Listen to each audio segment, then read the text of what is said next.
Vous suivez votre émission Le Congo d'abord, très chers spectateurs. Bienvenue pour ce nouveau numéro. Nous allons recevoir Patrick Kalonji Chilobo. Avec lui, nous allons parler de son adhésion à la DECO et aussi c'est que la population de Mbujimaï attend du chef de l'État. C'est les deux sujets qui seront à l'ordre du jour.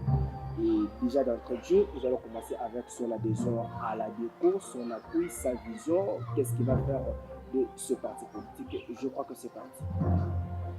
Voilà, nous commençons. Bonjour, Monsieur Kalonji. Bonjour, mon ami.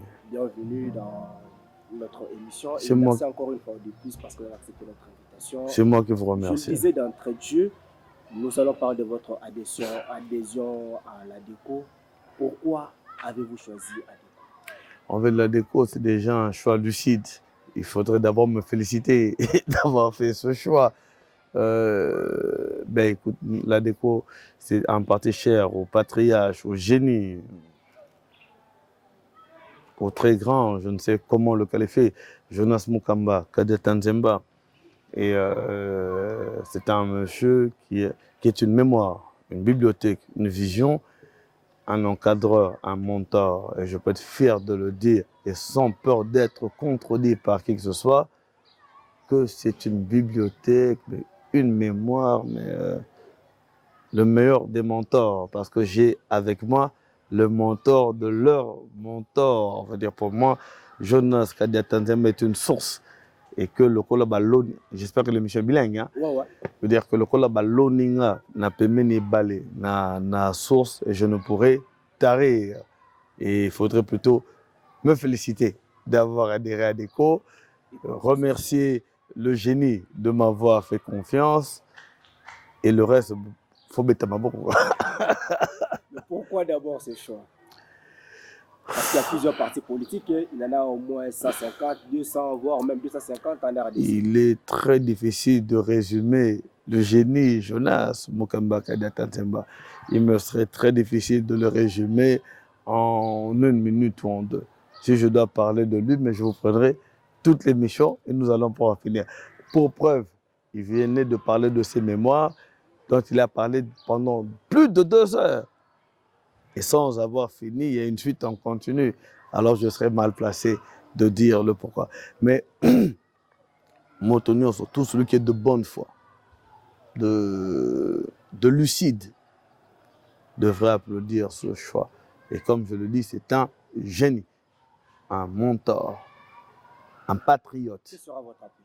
Un nationaliste. La question ne se pose plus sur ça, mais pas sur le choix. Parce que sur le choix, nous avons choisi un mentor, un modèle, un nationaliste, un visionnaire, quelqu'un qui a fait ses preuves et qui sont incontestés sur l'étendue du territoire national et comme à l'international. Et votre appui dans le parti, qu'est-ce qu'on peut attendre de vous? Écoutez, je viens humblement, j'ai parlé de mentor, je viens humblement comme un monsieur qui a de la volonté, de l'énergie, mais qui vient surtout apprendre du côté du génie. Je crois que j'ai mes idées, mes volontés, que je peux encadrer. Alors, parlons plus des prérogatives, hein. Il m'a été confié la fédération de Mbujimaï et je vais redynamiser le parti. Non seulement Mbujimaï, mon niveau de Kinshasa. Parce que le parti avait quand même besoin d'une redynamisation, d'une nouvelle peinture de la jeunesse. Et c'est cette jeunesse-là que j'encadre, que j'apporte au sein du parti. Je vous donne un rendez-vous dans les prochains 1 mois, nous serons très visibles et actifs. Et c'est vraiment les prérogatives qui m'ont été accordées ou que je détiens. Voilà. Qu'est-ce que vous attendez du parti? Écoute, le parti, j'attends qu'il fasse tout ce qu'il a toujours fait, de rester patriotique, nationaliste et non fanatique, et d'être au front maintenant. Parce qu'il y a longtemps qu'on n'a pas vu la déco dans un débat politique, il faut le dire. Il y a longtemps qu'on n'a pas vu la déco dans une mobilisation. Il y a longtemps, la déco n'a reposé que sur le génie. Et nous allons changer cette façon de faire. Le génie, il est là, c'est vrai, mais la déco doit être plus visible, étendre, propager sa vision, qui est très attractive, mais qui est surtout rationnelle. Cette adhésion ne veut pas plutôt votre adhésion ne peut aujourd'hui nous pousser à dire que vous envisagez des alliances politiques pour confronter les élections 2023. Voilà pourquoi il faut redynamiser le parti. Oui, mais écoutez, l'ADECO fait partie de l'Alliance de démocrates républicains. Et déjà, ça, nous avons une fédération hein, qui comporte beaucoup de partis. Et nous invitons, je saisis la même occasion pour demander à tous les partis, nous ne voulons pas des partis mallettes, mais tous les partis qui existent pour de vrai, qui sont dynamiques et tout ça, de nous rejoindre. Mais nous précisons ici que l'ADECO soutient le chef de l'État de manière indéfectible, un soutien inconditionnel. Lorsqu'on adhère à l'ADECO, nous ne voulons pas chercher des postes, nous ne voulons pas chercher de l'argent, nous ne voulons pas chercher ceci, nous adhérons par vision. Et la vision, il n'y a pas seulement la vision du chef de l'État qui existe, mais nous avons notre vision aussi sur laquelle nous invitons le chef de l'État à s'y joindre pour le développement, le bien-être de tout le Congo. Des charges en quelque sorte. Oui, oui, parce que nous ne venons pas seulement applaudir, hein, nous venons aussi donner nos lignes et notre vision. Et quand vous avez dit que la fédération déjà de Mbuji-Mayi vous revient, et là, vous êtes en train de marteler que vous appuyez le chef de l'État. Quelles sont les attentes de la population de Mbuji-Mayi vis-à-vis du chef de l'État? Si je vous disais que le chef était chéri, en fait, moi j'ai une difficulté, hein, c'est que je ne suis pas menteur. Alors, étant moins menteur, moins arrogant et ce qui s'ensuit, si le chef était impopulaire quelque part sur le territoire national, c'est Mbuji-Mayi, c'est chez lui. Le chef n'est jamais venu en 3 ans. La pauvreté que vit Mbuji-Mayi, c'est sans précédent. Nous croyons en une chose. Si le président avait commencé sur Mbuji-Mayi, on aurait dit à Kepaba, Ndekonaye. Et nous comprenons ou nous croyons que c'est une stratégie politique que le président a commencé partout avant de venir chez nous. Mais en Mbuji-Mayi, le président est impopulaire. Mbuji-Mayi dépend essentiellement de l'AMIBA. Une fois que l'AMIBA n'est pas relancée, mais Mbuji-Mayi ne développe pas. Qu'est-ce qui était fait à l'AMIBA? Mais rien. Vous descendez à l'aéroport de Mbuji-Mayi, il y a des gens qui demandent de l'argent de l'aéroport. Au début, je n'avais pas compris parce que tout le monde disait vu un seul accident dans moto quelque part. Ce n'était pas chez nous, mais quand même. Mais voilà ce que vous avez en Mbuji-Mayi et vous comprenez que c'est possible.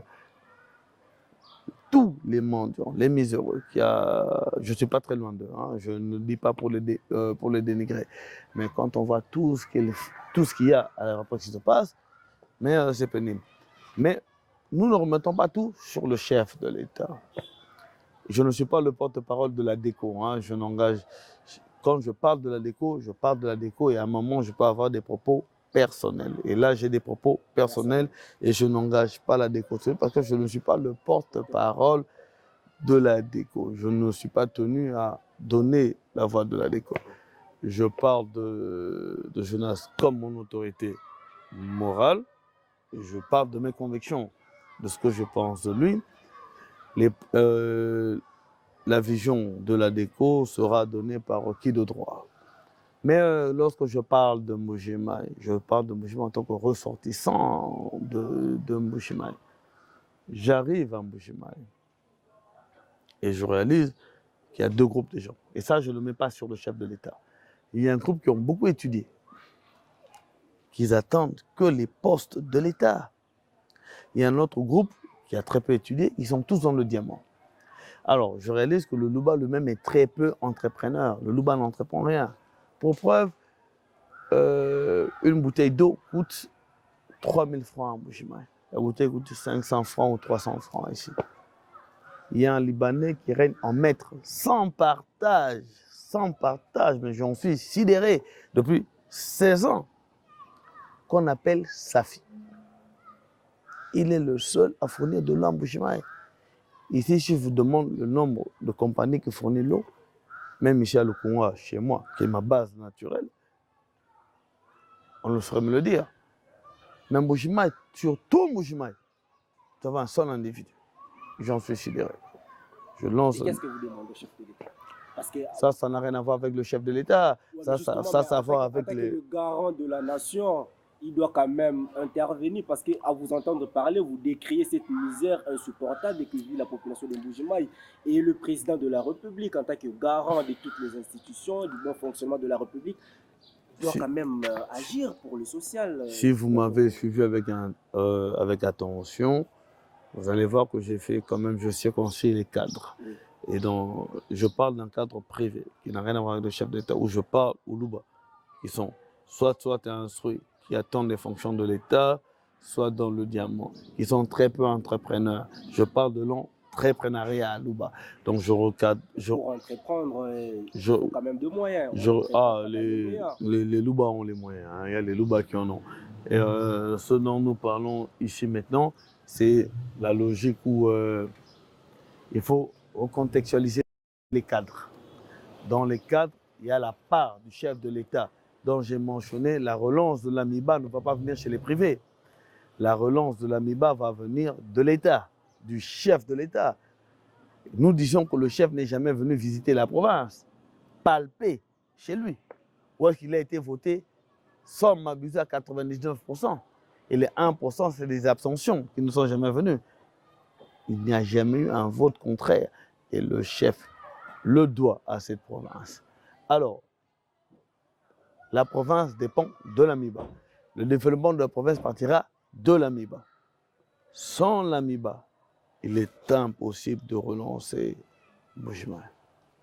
Impossible. Le président peut encore croire au vote de la population de Mbuji-Mayi.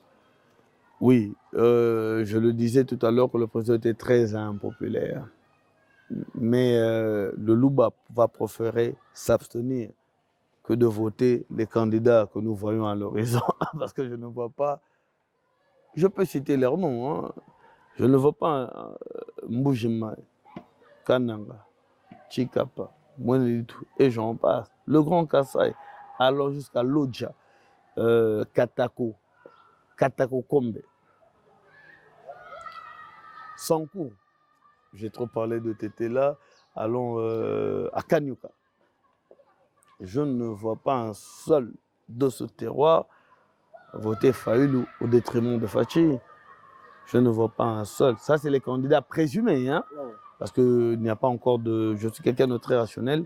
Il n'y a pas encore de candidatures déposées. On ne sait pas dire qui est candidat. Je ne vois pas... Sur les candidatures présumées, je ne vois pas un seul voter Katumbi et autres au détriment du chef. Et je suis convaincu, mais les doigts fermés, que le président fera son deuxième mandat. Voilà, très chers téléspectateurs, nous allons poursuivre notre émission, mais petit à petit, nous allons finir avec M. Kaloji parce que nous avons trop d'invités à recevoir sur ce plateau. Je vous avais dit qu'il y a plusieurs sujets d'actualité. Nous avons le sujet sur la CENI, nous allons parler de questions RAM, donc il y a plusieurs sujets. Il y a d'autres intervenants aussi quant à ça, mais je crois que dans 2-3 minutes, nous allons finir avec M. Kaloji pour recevoir d'autres invités. Mais avant cela, nous allons lui poser, je crois peut-être notre dernière question en rapport avec la situation politique actuelle du pays, parce qu'en tant que politique, on ne peut pas quand même finir en émission sans ne plus que frôler une question politique. Aujourd'hui, il est possible de dire que vous venez d'affirmer que le président Tshisekedi peut avoir un second mandat. Je n'affirme pas peut avoir, je confirme qu'il fera son deuxième mandat. Je préfère pas confirmer. Oui, mais si vous reprenez mes propos, donc, il faut dire exactement ce que je dis. Je confirme, affirme que le président et défie quiconque que Tshisekedi aura son deuxième mandat. Mais avec l'allure religieuse, la population se sent presque dépouillée, presque dans tous les secteurs. L'éducation, la grâce de l'enseignement n'a presque pas marché. Le social, il ne faut même pas en parler parce que nul n'ignore que la situation a régressé, contrairement à l'époque du président Joseph Kabila Kabange. Et il y a aussi cette question du détournement présumé de l'ancien président. Je voulais que vous abordiez ces deux questions politiques et nous allons finir. Alors, vous choisissez. On commence avec au vu de la situation sociale actuelle. Mais moi, je vais vous parler de l'autre aperçu de la vie, de la situation sociale que moi je vois. Parce que nous n'avons peut-être pas les mêmes approches. Alors, je vous parlerai du passeport congolais, dont le prix a été réduit. Pour ça, les Congolais ne voyagent plus. Ça, c'était un débat, hein, parce qu'il n'y a aucune politique qu'on va adapter qui va engager 100% de Congolais. Quand on parle de la gratuité, examinons la gratuité. C'est juste l'école primaire. Mais tous les parents qui ont des enfants sur secondaire, université, tout ça, là, qui n'ont plus d'enfants sur le primaire, ils vont dire quoi? C'est quel pourcentage? Ça ne nous intéresse pas. Donc, c'est une mauvaise façon de voir les choses. Il ne faut pas voir les choses sur ce qui vous touche directement. Je suis républicain et nationaliste et je vois les problèmes de manière générale. Je ne vois pas ce qui m'arrange. Le passeport qui était à 250, qui revient à 99. S'il y a des Congolais qui en bénéficient, en tant que républicain, j'applaudis des mains. Le billet d'avion, je reviens de chez moi en Mbujimayi, qui était à 400 $ et je paye 125 $. J'applaudis demain. Vous me direz, oui, ce n'est pas tout le monde qui va à l'intérieur, d'accord. Mais il y a un groupe de Congolais qui en bénéficient. C'est ça l'esprit républicain. En fait, je comprends que vous avez évolué sur le système de la gabégie, la kabylie, la kabylienne, où tout se résume sur sa propre personne. Bon, je suis républicain. Je vois, à DECO, nous sommes républicains. Nous voyons les intérêts généraux. Il ne faut pas que ma personne gagne. Le pays gagne. Alors, je vous parlais du passeport. Je vous ai parlé des billets d'avion. Ici, je vous parle encore du visa. Avant, pour prendre un visa, mais il fallait des prises en charge d'ici et de là. Aujourd'hui, tous les Congolais n'ont plus ce problème. Ils viennent à Kinshasa, ont leur visa directement. Et ça se passe comme ça. C'est des avantages. La gratuité dont vous faisiez mention. Allez parler aux parents. Là, ça boite parce que nous avons les ennemis de la République qui se disent, et c'est ça le malheur congolais. Quand le léopard gagne, il y a des mécontents qui disent que voilà, si l'équipe gagne, Fatih a un mot à dire. Donc l'équipe doit perdre forcément pour attaquer le chef de l'État. Lorsque nous gagnons sur FARDC, nous récupérons des terres et nous gagnons, il y a des gens qui ne sont pas contents dans ce pays. Mais c'est ça que vous devez décrire, les diables de ce pays, qui veulent que nous perdons nos frères au front pour que l'autre n'ait pas le mandat. Mais c'est qui tombe? C'est mes frères, à toi et à moi, qu'on décrit, qui sont mal payés, qui sont ceci, mais qui se battent par patriotisme et nationalisme. Moi, je condamne l'esprit belliqueux. Que ça ne va pas pour passer à l'autre.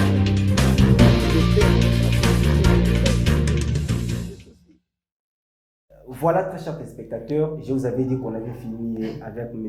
Kalonji. Je vous avais dit qu'il avait d'autres invités avec qui on allait parler d'autres sujets. Cette fois-ci, on parle de bloc patriotique. Comme je vous avais dit, voilà, vous avez compris que même le décor a changé. C'est pour vous dire que nous avons aussi changé des invités. Je crois qu'on va parler des blocs patriotiques. Notre invité est déjà là avec nous. Je crois que nous allons commencer. Bonjour, monsieur. Oui, bonjour, monsieur. Ouais, on regarde à la caméra pour vous présenter. Je ne sais pas si vous êtes aussi membre de la DECO comme monsieur Kalonji. Oui, je suis cadre du parti de la DECO Moi, en fait, je dis c'est une légende, en fait, pour nous. Dans l'ensemble, que non, c'est une personne qui incarne un peu plusieurs valeurs, plusieurs astuces aussi. Le grand maître Jonas Mukamba. Voilà, je crois que je vous avais dit qu'avec lui, nous allons parler du bloc patriotique. Ce bloc patriotique, ça veut dire quoi? On peut dire aujourd'hui que le président Tshisekedi est un contre tous. Parce que derrière le bloc patriotique, il y a Bemba, il y a Martin Fayoulou, Adolphe Mouzito, il y a la CENCO, il y a l'ECC, il y a plusieurs autres plateformes politiques et sociales acquises au changement, comme ils aiment appeler ça. On peut dire aujourd'hui que le président Tshisekedi est seul contre tous. Bon, moi, je ne soutiens pas en fait ta façon de voir les choses. En fait, le chef de l'État, il n'est pas seul. Il est accompagné avec sa population qu'il aime tant. Bon, certes, il y a certaines histoires, bon, il y a tellement de choses à faire parce que ce pays a été détruit pendant plusieurs années. Et nous, de la DECO, nous sommes le chef de l'État. Avec notre patriarche, Jonas Mokamba, nous acceptons que le président est plus populaire que tout ce monde-là. Que tout ce bloc patriotique. Attends, je veux vous rappeler que le bloc patriotique est constitué de plusieurs personnes. Ça signifie que Fayulu incarne le grand Bandondo et Mozito. L'Église catholique, c'est toute la République, toute le couche confondue. Je vous assure. Le Katanga, déjà pris par Moïse Katumbi. Je vous assure. Donc, le président aujourd'hui ne peut compter que sur le grand Kassai, s'il faut dire ainsi. Alors, comment dire que le bloc patriotique... Moi, j'étais à Lubumbashi, je pourrais te dire que non, Katumbi n'est pas populaire à Lubumbashi, au Katanga. C'est vrai. Dans le grand Katanga. Je te le dis. Il n'est pas populaire. Moi, j'ai vécu quand il était là-bas, quand il était gouverneur. Il a commis des abus, tu n'as pas idée. Fayulu, d'ailleurs, chez lui au Bandono, il est impopulaire. Mouzito, n'en parlons pas. Et les autres gars, là, le monsieur comme des Mouilania et tous les autres là, avec Kabila, on connaît l'histoire. Oui, le président de la République, il reste le seul candidat, la seule personne la plus aimée du pays. C'est sûr que vos propos, je n'en disconviens pas. Mais s'il faut parler de ce bloc patriotique, aujourd'hui, on peut dire que ça fait peur au président Tshisekedi. Parce qu'on a l'impression que l'alliance FCC, la Mouka, ça fait jaser du côté pouvoir. Aujourd'hui, on nous rebondit les histoires, la mort de Kapangala, la mort de Rossi Mokendi, alors que c'était le président Tshisekedi qui était le premier à pactiser ou à coaliser avec le FCC. Mais pourquoi ça dérange aujourd'hui avec tout ce rebondissement, mort Kapangala, mort Rossi Mokendi, simplement parce que le FCC est aujourd'hui dans la rue du côté de la Mouka, avec le Mouka plutôt. Mon frère, c'est un peu drôle en fait de le dire que le président peut avoir peur de tout ce monde-là. Non, lui, il est chef de l'État. Il a peur de personne. D'ailleurs, c'est lui qui tient le flambeau, en fait. Mais le pouvoir est au peuple, mais aujourd'hui... Oui, le peuple soutient le chef de l'État. Là, je vous le dis, je vous rassure. Passe au micro-trottoir devant dans des quartiers, dans des avenues, tu comprendras que la population est derrière le chef de l'État. C'est juste que maintenant, question que non, il y a certaines histoires qui ne fonctionnent pas assez bien.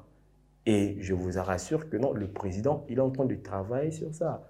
Et le mandat prochain, lorsque le président, je vous dis, ce pays va évoluer avec Félix Tshilombo Tshisekedi. C'est lui notre président. Et tout ce monde-là dont vous nous parlez, tout ce monde-là, ce sont... Bon, hier, on disait que non, il était placebo, tout ça, machin, tout ça, il était contrôlé par le FCC. Et aujourd'hui, on lutte contre la dictature fatiste, s'il faut paraphraser ce du FCC. Mon frère, aujourd'hui, nous voyons, il y a la médiatisation. Il y a combien de chaînes télé pour l'instant? Plus de 300 chaînes. Ça prouve qu'il y a une liberté d'opinion. Tout le monde peut parler ce qu'il veut. Nous voyons le chef de l'État être tiré par n'importe qui. Tout le monde veut un mot à dire au chef de l'État. Mais par contre, dans d'autres cieux, ce n'est pas pareil. Vous comprenez? Même si vous partez à Brazzaville, au Rwanda, ce n'est pas pareil. Mais ici, chacun de nous a un mot à dire.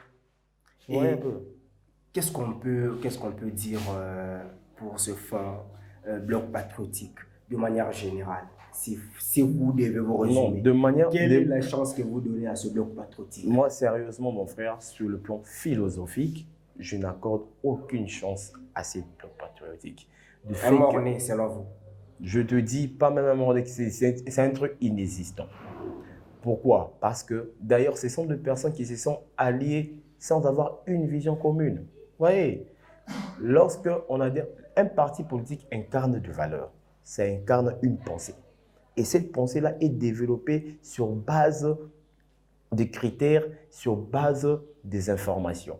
Et vous voyez qu'entre les autres là, ils ne partagent pas de mêmes informations. Il y a Fayulu, le prétend ancien président élu, de ses côtés, Chinarambo consort. Ouais, ça joue de part et d'autre. Donc, entre eux, il n'y a pas de sérieux. Parce que Fayulu, à l'époque, il était là pour insulter le président de la République, pour dire du n'importe quoi, en les traitant même de placebo. Vous comprenez? Mais aujourd'hui, que dirons-nous encore? Le même Fayulu s'allie avec le FCC. Pour défendre quelle cause? Non, ça dérange personne. Parce que chacun de nous a une liberté d'adhérer à un parti qu'il veut, d'accompagner une vision qu'il pense. Comprenez, messieurs? Nous, on se dit que Le président de la République, il reste le garant de la nation, le chef des institutions, et il est le plus aimé. Selon les sondages même, qui n'est même pas d'ici, non des médias congolais, des autres cieux, ils pensent que non, c'est le monsieur qui assure. Aujourd'hui, oui, certes, dans 3 ans, on pourrait tout dire, mais quand même, on sent qu'il y a une évolution. Oui, c'est une évolution, mais qui est assez progressive en fait. C'est pas que non, tout doit se faire par une baguette magique, mais c'est un développement qui demande une cohésion, un amour commun, ainsi que ce qu'on dit, une vision pour tous en fait. Être dans l'unité. Ce qui nous tue dans ce pays, c'est le manque d'unité. Nous avons nos frères et sœurs ici, entre nous, on essaye de se mettre des crocs en jambes, ouais, des bâtons dans le roue. Et c'est ce qui n'est pas sérieux. Accompagnons le chef de l'État et nous allons assurer l'avenir de notre jeunesse, de notre population. Voilà, très chers téléspectateurs, je crois qu'avec cette question de bloc patriotique, vous nous aviez demandé, nous l'avons aussi posée. Nous allons cette fois-ci parler de la CENI avec notre invité. Je vous retrouve tout de suite. Le Congo d'abord est votre émission, très chers téléspectateurs. Nous poursuivons notre séance d'actualité. Nous allons parler de la question CENI, comme je vous avais annoncé. Vous êtes sans ignorer que le président Kadima a été élu de manière contestée, il faut le dire franchement, parce que vous et moi, nous sommes sans ignorer que les confessions religieuses se sont tirées de bout en bout, mais ils ne se sont pas mis d'accord. Jusqu'à ce que l'Assemblée a joué de son droit de veto, il a entériné, le président de la République a promulgué, la Cour constitutionnelle a pris acte, ils ont prêté serment. Aujourd'hui, le bureau est installé. Mais est-ce que ces bureaux rassurent le Congolais? À vous la parole. Le bureau Kadima rassure le Congolais vers des élections libres, transparentes et apaisées. Bon, je commence d'abord par me présenter. Oui. Je suis un haut cadre à l'ADECO, parti Ali de PES, avec notre autorité morale, le patriarche, ce que moi j'appelle naturellement une bibliothèque vivante, Jonas Munkamba, qui je salue en passant. Par rapport à ta question, savoir si la CENI rassure, je peux dire... élections libres, transparentes et apaisées, au regard de tensions politiques qu'il y a eu avant la désignation du président. Moi, je dirais ceci. On n'a jamais eu dans ce pays des élections libres et apaisées. Mais avec l'avènement de ces nouveaux bureaux de la CENI qui vient d'être mis en place, je peux rassurer à mon humble avis, c'est mon avis et je le partage, qu'en 2023, non seulement nous aurons bel et bien des élections, mais ce sera des élections libres, démocratiques et apaisées. Il n'y a pas crainte d'un chaos politique, parce que je veux dire qu'aujourd'hui, les bureaux même restent incomplets, parce que l'opposition a refusé d'envoyer ses candidats. Il n'y a pas peur d'une crise post-électorale. Bon, moi, je ne veux pas me verser dans des villégiatures par rapport à ces sujets-là. C'est que moi, je peux rassurer à la population congolaise et ceci. Denis Kadima, que vous voyez, qui est à la tête de la CENI, est en loin supérieur, avec beaucoup plus d'expérience que tous les présidents de la CENI que nous avons eu avant lui.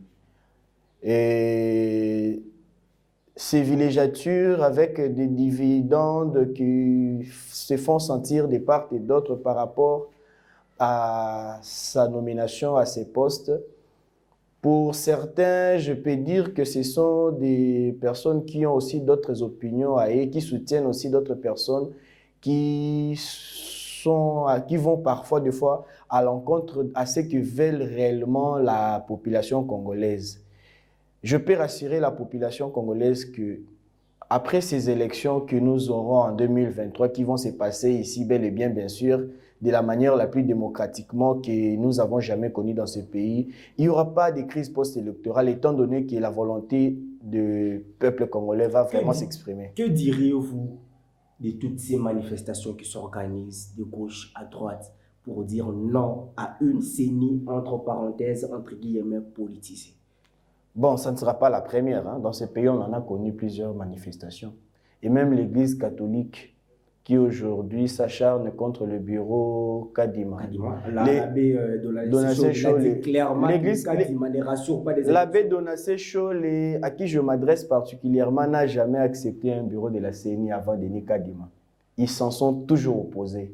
Donc, ça ne sera pas la première fois. Malgré son opposition, depuis toutes les séances des élections que nous avons eues dans ce pays, nous avons quand même eu ces élections. Les élections se sont passées et nous avons eu des présidents qui ont été votés et proclamés. Donc, ce n'est pas une première fois que ceci s'efface dans notre pays. Nous connaissons déjà la politique de l'Église catholique. Ce n'est pas la première fois. Mais pourquoi le président Félix Tshisekedi ne chercherait-il pas un consensus autour de cette question de la CENI au lieu d'aller aux élections avec toutes ces tensions, s'il faut le dire ainsi? Le président Félix est en train de prôner l'état de droit. Et en prônant l'état de droit, nous sous-entendons là-dedans, il y a ce qu'on appelle la notion de la démocratie. Il faut bien lire la charte de la CENI, qui régisse le fonctionnement de ces églises pour le choix des candidats, le choix du bureau des membres de la CENI. Cette charte stipule bel et bien qu'au cas où il n'y a pas consensus, on passe carrément au vote. Et ceux-là qui sont majoritaires l'emportent. C'est ça la loi de la démocratie. Comment on va essayer de dévier ce que nous-mêmes nous avons comme prescrit? S'il faut s'atteler là, peut-être la dernière question. Oui. S'il faut s'atteler à ce rapport de vote, vous allez vous rappeler qu'au premier tour, il y a eu aussi un vote, bien que l'Église catholique et le CC aujourd'hui est aussi contre les bureaux Ronsard Malonda, alors qu'il avait eu vote. Il y avait 6 autres confessions religieuses qui avaient voté pour Ronsard Malonda, mais le président avait dit qu'il ne pouvait pas prendre acte, d'autant plus que la signature revenait à l'Église catholique comme président et à l'ECC comme vice-président avant qu'il ne prenne acte. Mais cette fois-ci, je crois que les deux églises n'ont pas encore signé, n'ont pas signé. Mais comment se fait-il que le président a pris acte, la Cour constitutionnelle, ils ont prêté serment, ils ont fait la remise et reprise? Y a-t-il pas 2 poids, 2 mesures? À ce sujet, moi je dirais ceci, le pays doit avancer. Le pays doit avancer en 2020. 2023 n'est plus loin. On ne va pas se mettre à tourner au rond tout en supportant le caprice des uns et des autres pendant ces temps. Le pays a besoin des élections libres et démocratiques. S'il faut qu'on commence à tenir compte des avis des uns et des autres, je vois qu'on passera beaucoup plus de temps en RFR, on va tourner au rond. Ce qui a été fait a été fait. Nous avons aujourd'hui un bureau de la CENI qui a été choisi dans le norme démocratique surtout. Alors, je ne vois pas pourquoi on va essayer de faire passer le président pour un martyr à ce sujet. Je ne pense pas. Il a fait ce qu'il devait faire et il a fait ce qui était raisonnable. En regardant la caméra, vous pouvez dire à tout le Congolais qui vous suit que les élections de 2023 n'aboutiront pas à une crise post-électorale. Sincèrement parlant, selon votre analyse. Vous savez, aucune élection au monde n'a été faite de la manière la plus parfaite. Vous savez, même aux États-Unis, les élections ont toujours eu des contestations de part et d'autre. Et en passant, je vais essayer d'effleurer ces sujets. Vous savez, toutes ces manœuvres politiques de l'Église catholique et consorts, en fait, tous ces gens-là ne sont pas en train de préparer les élections. Ils sont en train de préparer une contestation, sachant qu'ils sont faibles. Ils savent déjà que devant le candidat de l'Union sacrée, le président Félix Antoine Tshisekedi Tshilombo, ils ne font pas le poids. Alors, en sachant cela, au lieu de préparer les élections, ils sont en train de préparer la contestation. Et je peux rassurer la population congolaise que autour de ces élections qui sera organisées en 2023, les contestations, je ne pense pas que ça se fera tel que nous avons vécu avec d'autres élections, vu que celui qui va être voté comme président a déjà la majorité de la population.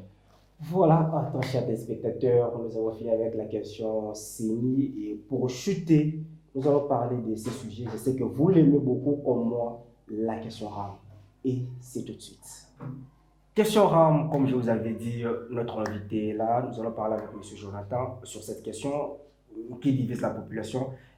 Je sais que je suis journaliste, je n'ai pas donné mon point de vue, mais déjà vous savez que cette question, elle est impopulaire parce qu'aucun Congolais ne veut cette RAM. Parce que mettre du Kézé aujourd'hui, nous ne savons même pas comment ça se prélève. Je crois que je vais me limiter là et nous allons parler de cette question. Monsieur Jonathan, bonjour. Bonjour, monsieur. Merci d'abord d'avoir accepté notre invitation. Cette question de RAM, vous êtes favorable ou défavorable à ce sujet d'abord? Mais dire que je suis favorable, c'est aller à l'encontre de la population. Ok. Premièrement, parce qu'il y a des sortes. Il faut bien expliquer la population. Oui. Il y a les rames et la rame. Ok. La rame, c'est une taxe. Ok. Mais les rames, c'est une redevance. D'accord. C'est pourquoi nous fusionons d'abord la communication qui a été mal employée devant la population. Les cabinets du ministre Kibasa ont communiqué mal sur cette question. Il y a la rame qui est comme taxe et les rames qui est comme des redevances. Et partant de cette précision, alors nous allons parler de la taxe RAM parce que c'est ce qui dérange beaucoup plus la population. Les lots R bazo 4 crédit dans le téléphone. Parce que dernièrement, on a été au Kolanda, je crois, si je ne m'abuse pas, c'était à l'Est, je crois précisément à Goma. Soldat Moko, à Outaki na Zamba, aïe kocha crédit, il voulait appeler sa femme pour avoir des nouvelles. Bakati crédit nyoso. Et Abimi Sikou Toumoundou qu'il était prêt à fusiler le simple Congolais qui était en train de vendre de crédit. Est-ce qu'aujourd'hui, cette question, il y a taxe RAM, il faut supprimer, il faut bâtir parce qu'il y a un peuple congolais, il faut plutôt foutre la taxe pour le développement local. Mais est-ce qu'il faut tout tika? Nautaki na koyebisa nyo na bandelier te keli communication le kaki ya mabe. Ministre na ba oyo ba jengi ministre liboki yaye ba pesi message malamu na ba kongomanité.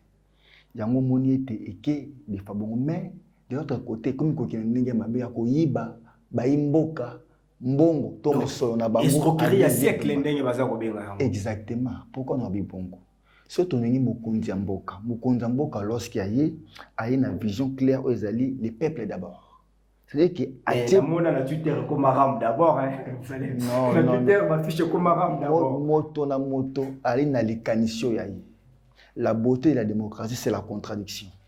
Lorsqu'il y a les idées de part et d'autre, ndepesaka esengo ya démocratie, mais oze moto ezaki bala biso ndenge nini bakobanda ko kata crédit yango. Parce que bazo kata na ndenge ya mabe oti ko betela nga lisolo ake ya mokonzi moko na este kuna atie crédit na ye patati patata donc ya malamu te likambo ezaki c'est toni mokonzi ya mboka esengeli te ba revoir makambo ya RAM wana ezoki na ndenge ya mabe balobi ke batiki ba téléphone deuxième génération patati patata mais des fois monsieur baza na ba la kaki ba okata crédit moto komi ki moyibi esengeli ba me ko revoir biloko wango ekozala malamu photo aider mokonzi ya mboka na yo ministre ki basa azo aider mokonzi ya mboka te. Bon, parce qu'il y a plusieurs questions. Le balelo qui rame bandaki na muzito et matina gouvernement et lonkamba. Mais malgré l'idée de conception, on a tchaka en pratique. On doit tchaka en pratique les ministres qui basa. Oyo azali paye à UDPS. Donc, la c'est comme si azo aidé Mokonzi Mboka. To azo créer contrepoids contre Mokonzi Mboka, to population pour que aille na Mokonzi Mboka parce que population aza pour souffrir dans makambo. Dire que les ministres qui basa n'aident pas les chefs de l'État, là ils ont mabé. Mais parce qu'il azo linga kolongo la ramté alors que Kolobabongo il est quand même l'autorité de régulation. Oui. Iloko moko faut koye ba été rame bandaki pe moi kala. Même de ko muzitu azo beta to lelo. Abandaki yokanda na ibisa yo. Soki okanisi malamu. Tango ndeko mozitu azaki ntomo ya mboka, babandaki koyiba biso ba crédit à mettre fois. Lorsque ba biso ba unité azaki ni rame mafuta biso malaki si peuple la vérité te. Mais Nandela ya ndeko Kibasa tomoni quand même moi ba pesi biso sango malgré communication ya mabe mais nane bazo ninga mabe mais quand même population ça quand même informé le Congo. 288 millions, c'est leur rapport, il y a ODEP. Mais le ministre devait assembler à présenter les 28 millions. Est-ce qu'ils ont réfléchi ODEP à aussi, ministre à aussi, nous solution parce que nous avons rappelé que RTPP balobaki est rattaché à la présidence oyo agira kaba fond wana les loups qui volent ou qui escroquent réellement la population congolaise. Bon, on disait que ODEP a fait qui rapport. ODEP est plateforme moko à la rapport, il y a gestion à l'État. Bon, en termes, il y a pas de dépenses publiques. Là, on reconnaît bien. Mais ils ont un message de mon côté, ils ont une palpabilité de mon côté que ODEP a fait ça, ils ont Nanzela, to, balobi qui est ministre à répertorier na téléphone. Na nombre d'abonnés à ça les proportions. Mais ce qui n'est tout clair, ce qui décide bayi bazo kamba réseau bazana makoki ya ko meka ko c'est le rapport net ya ba bongo ba kamati te ode pa kokango to ça pe motema malamu to ninga mokonzi ya mboka ni ce qui basa aza forfaitaire d'une part mais d'une autre part aza forfaitaire il faut dire clair surtout ninga mokonzi ya mboka to sungete likanisi oyaye ekende liboso ekoza malamu le cocholateur pour que tout silisa les loyaux en tant que peuple congolais en tant que population en tant que porte-parole il y a peuple wana est-ce qu'il faut et continuer parce que peuple a droit pour faire taxe tout va supprimer yango ba luka ba méthode mosusu selon ce qu'ils ont dépendre na yo le kola mikolo ba komi ko pesa biso ba information ezali fiable net et clair que taxe ram ils ont payé biloko mosusu patata entre gratuité enseignement oyo lelo ba sengi ba parents ba na contribuer na kolobela sujet wana sima mbala sima to kotela pour le sujet gratuité enseignement et kozala moi passe ba meka ko supprimer yango nettement mais ba meka moi ko changer le lengi ya kokata ba crédit ya bato prélèvement na monimo ils ont yeba la pété ba meka moi ko changer le lengi ba meka ko expliquer ndenge ni ko ndolekela par mois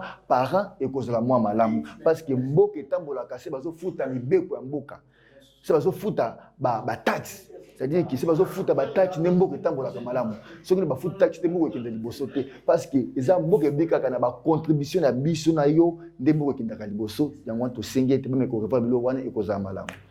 Voilà, très chers téléspectateurs, tu connais vraiment la souka, il y a réalisation la biso, il y a le lot. Tout le but de la question, moi, est belé. N'est-ce pas yebisaki bino question ram, il y a la souka. Tout le but de ma camboyasini, tout le but de ma camboyasini patriotique, tout le but de ma attente de la population en Bouchimani, et puis adhésion, il y a bandeko la biso, na katia adeko. Je crois que tu as un Mbalasima avec un nouveau numéro. Mais la aussi sa émission, c'est-à-dire merci à Ozi qui nous a aidé pour là.